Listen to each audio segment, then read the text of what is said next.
किसी गांव में एक साधु रहता था जो दिन भर लोगों को उपदेश दिया करता था। उसी गांव में एक नर्तकी थी जो लोगों के सामने नाचकर उनका मन बहलाया करती थी। एक दिन गांव में बाढ़ आ गई और दोनों एक साथ ही मर गए। मरने के बाद जब ये दोनों यमलोक पहुंचे तो इनके कर्मों और उनके पीछे छिपी भावनाओं के आधार पर इन्हें स्वर्ग या नरक दिए जाने की बात कही गई। साधु खुद को स्वर्ग मिलने को लेकर पूरा आश्वस्त था। वही नर्तकी अपने मन में ऐसा कुछ भी विचार नहीं कर रही थी। नर्तकी को सिर्फ फैसले का इंतजार था। तभी घोषणा हुई कि साधु को नरक और नर्तकी को स्वर्ग दिया जाता है। इस फैसले को सुनकर साधु गुस्से से यमराज पर चिल्लाया और क्रोधित होकर पूछा, यह कैसा न्याय है महाराज?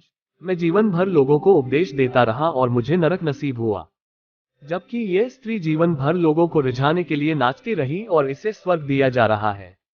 ऐसा क्यों? यमराज ने शांत भाव से उत्तर दिया, यह नर्तकी अपना पेट भरने के लिए नाचती थी, लेकिन इसके मन में यही भावना थी कि मैं अपनी कला को ईश्वर के चरणों में समर्पित कर रही हूँ।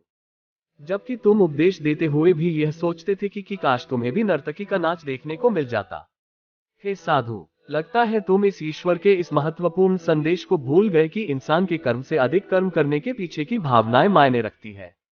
अतः तुम्हें नरक और नर्तकी को स्वर्ग दिया जाता है।